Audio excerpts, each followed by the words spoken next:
नमस्कार, सुलगता सवाल देख रहे हैं आप और मैं हूं आपके साथ दिव्या सिंह। देश में लगातार जांच एजेंसियों का एक्शन देखने को मिल रहा है, जिसके बाद से ही बवाल मचा हुआ है। विपक्ष की राजनीतिक पार्टियां बौखलाई हुई हैं। धीरे धीरे कई बड़े नेताओं पर गिरफ्तारी की तलवार लटकती जा रही है। इतना ही नहीं, पूछताछ और जांच के बाद कई बड़े खुलासे भी हो रहे हैं। वहीं विपक्षी गठबंधन में अहम भूमिका निभा रही कांग्रेस की अब मुश्किलें बहुत ज्यादा बढ़ती नजर आ रही हैं, क्योंकि लोकसभा चुनाव से पहले ईडी ने बड़ा खुलासा किया है, जिसके बाद राहुल गांधी और सोनिया गांधी की बेचैनी बढ़ गई है। वैसे तो विपक्ष की पार्टियां ईडी पर बेतुका बयानबाजी करती रहती हैं, लेकिन जिस तरह से यह खबर सामने आई है, उसके बाद सबका मुंह उतर गया है। ईडी के इस खुलासे से हड़कंप मचा हुआ है। वहीं राहुल गांधी और सोनिया गांधी की बढ़ती मुसीबतों पर तमाम तरह के सवाल सुलग रहे हैं। ईडी के एक्शन से कांग्रेस में क्यों मचा हड़कंप? नेशनल हेराल्ड मामले में कैसे बढ़ रही कांग्रेस की मुसीबत? राहुल गांधी और सोनिया गांधी क्यों हुए परेशान? ईडी के खुलासे से क्यों घबराई विपक्ष की पार्टियां? लोकसभा चुनाव से पहले ईडी के खुलासे ने कांग्रेस में हड़कंप मचा दिया है। राहुल गांधी और सोनिया गांधी के साथ ही नेशनल हेराल्ड मामले में आरोपी सभी नेताओं की पोल खुल गई है। इनकी करतूतों से पर्दा उठ गया है, सच्चाई सामने आ गई है, जिसके बाद अब कांग्रेस बयानबाजी नहीं करेगी, बल्कि मुंह छिपाकर भागेगी, क्योंकि अब इनके चेहरे बेनकाब हो गए हैं। आगे बताएंगे कि कैसे इस मामले में ईडी ने 700 करोड़ से ज्यादा की संपत्ति पहले जब्त की थी, लेकिन पहले बताते हैं कि ईडी ने ऐसा क्या खुलासा किया है जिससे हड़कंप मचा हुआ है। बता दें कि प्रवर्तन निदेशालय ने नेशनल हेराल्ड मामले में एक बड़ा दावा किया है, जिससे लोकसभा चुनाव से पहले कांग्रेस की मुश्किलें बढ़ सकती हैं। केंद्रीय एजेंसी ने कहा है कि कांग्रेस की ओर से संचालित एसोसिएटेड जर्नल्स लिमिटेड यानी कि एजेएल को नेशनल हेराल्ड चलाने के लिए विभिन्न शहरों में रियायती दरों पर जमीन मिली। एजेंसी ने कहा कि देश भर में जमीन मिलने के बाद कंपनी ने 2008 में अखबार बंद कर दिया था। कंपनी ने सभी कर्मचारियों को वॉलंटरी रिटायरमेंट दी। उसके बाद कंपनी के खाते में 90 करोड़ रुपए थे, जिसका अधिग्रहण यंग इंडिया ने किया। ईडी ने कहा कि इस कंपनी में सोनिया गांधी और राहुल गांधी की हिस्सेदारी 76% है।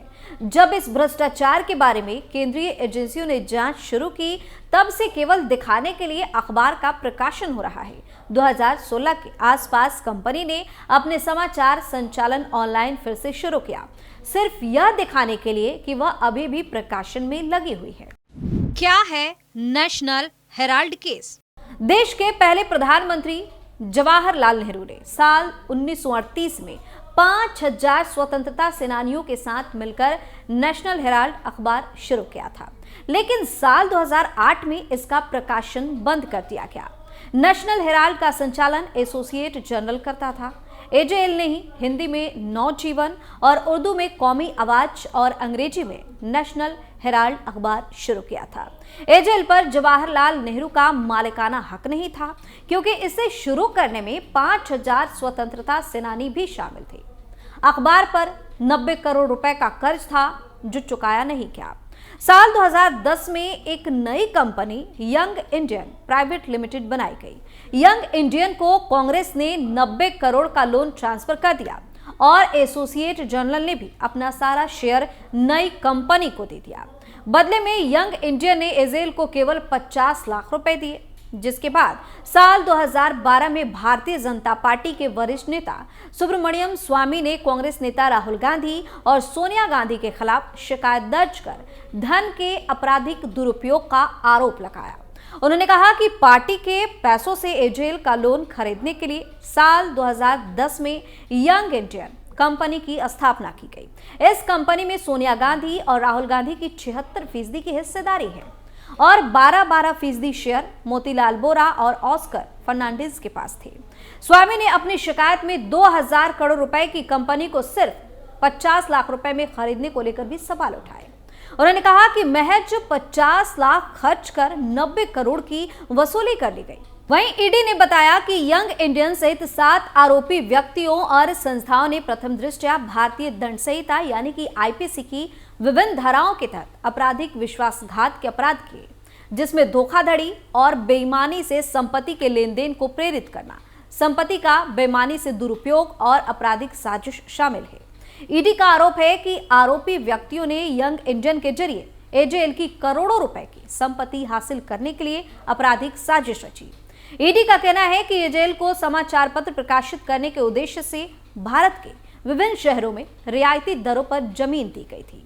ईडी ने आरोप लगाया कि एजेएल ने 2008 में अपना प्रकाशन बंद कर दिया और वाणिज्यिक उद्देश्यों के लिए संपत्ति का उपयोग करना शुरू कर दिया। इनकम टैक्स के नियमों के मुताबिक कोई भी राजनीतिक पार्टी किसी थर्ड पार्टी के साथ पैसों का लेन देन नहीं कर सकती।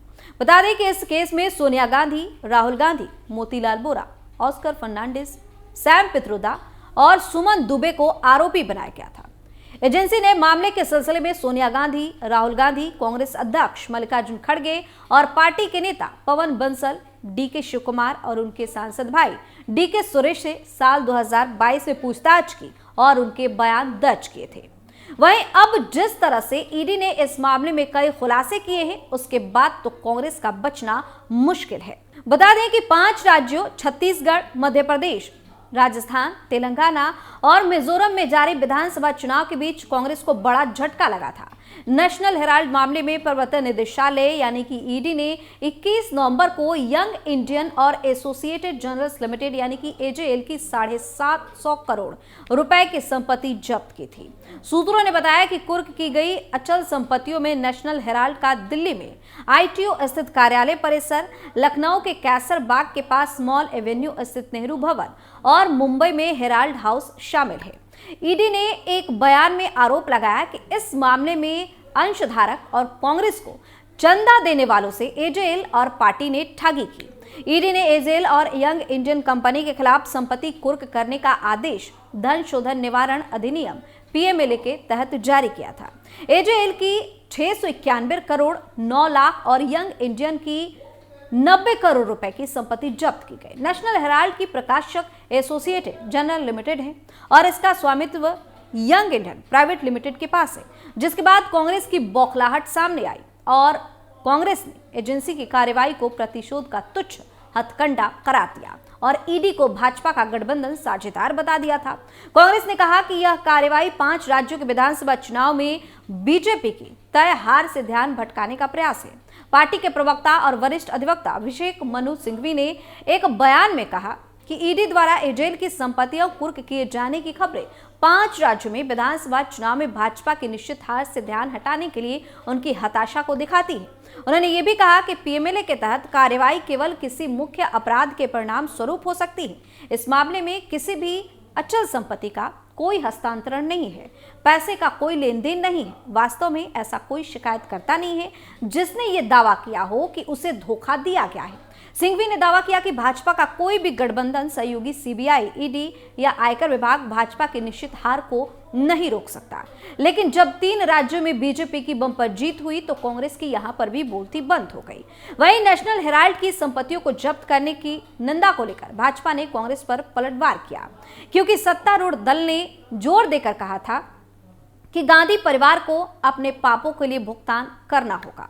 पूर्व केंद्रीय मंत्री और भाजपा नेता रविशंकर प्रसाद ने गांधी परिवार पर नेशनल हेराल्ड अखबार की संपत्तियों को अपनी निजी संपत्तियों में परिवर्तित करके संपत्ति पर कब्जा करने का आरोप लगाया।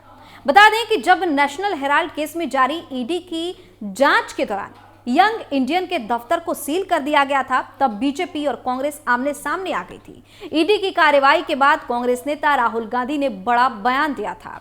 राहुल गांधी ने कहा था कि हम प्रधानमंत्री नरेंद्र मोदी से डरते नहीं हैं, उन्हें जो करना है कर ले। हम संविधान की रक्षा के लिए लड़ेंगे, हमारी जंग जारी रहेगी।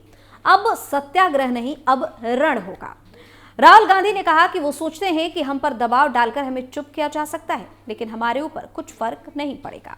देश में भाईचारे को कायम रखने के लिए काम करते रहेंगे।